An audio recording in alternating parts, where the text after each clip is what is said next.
Shore is an area south of Labrador and east of Newfoundland.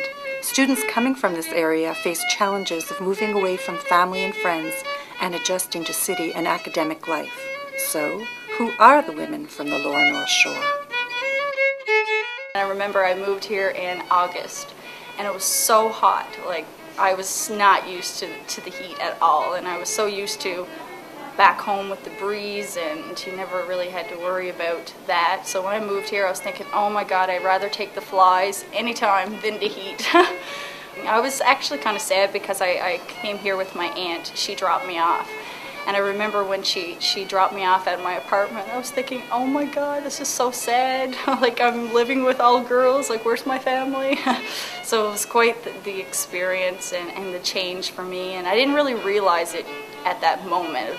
It just felt something that, it just felt really unrealistic that, Right. you know, okay, Andrea, I'm just here for school, and then when I'm done, I'm going to move back home, and everything's going to be back to the way it was.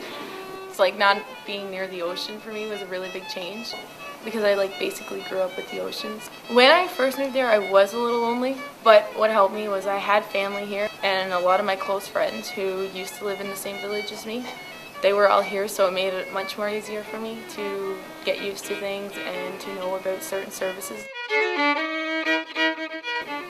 We do a lot of work together. We use each other to bounce ideas off one another, always trying to get information about assignments, and so we spend a lot of time together. When you do a program like this and you're together for 3 years and it's full time and you see each other on a minimum of 5 days a week, you do grow close together, so your classmates become your friends.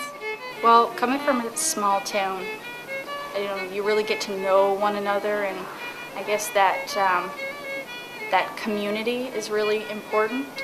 And sometimes in the city, I don't know, I guess you can kind of get lost. Everybody's doing their own thing, but just building that community and those resources and those networks, I think are really important. What I personally liked about Heritage, coming from a small town, is that it's not too big, so you don't feel too overwhelmed when you get here. And because our classes aren't in such a big number, teachers get to know you personally, you get to know your classmates personally, so you get more attention. You feel like you're getting the most out of your education because you're not just a number in a classroom. Everybody thinks that early childhood education it's a lot of fun. You get to do a lot of fun things, but behind all the fun stuff, there's a lot of hard work. So working full-time or even part-time and going to school, doing assignments, preparing things for field work is tough. Happy to say that I graduated from university and I'm a social worker now. So it was quite the journey. I never actually thought that I would move home and go to college and then university and be where I'm at right now.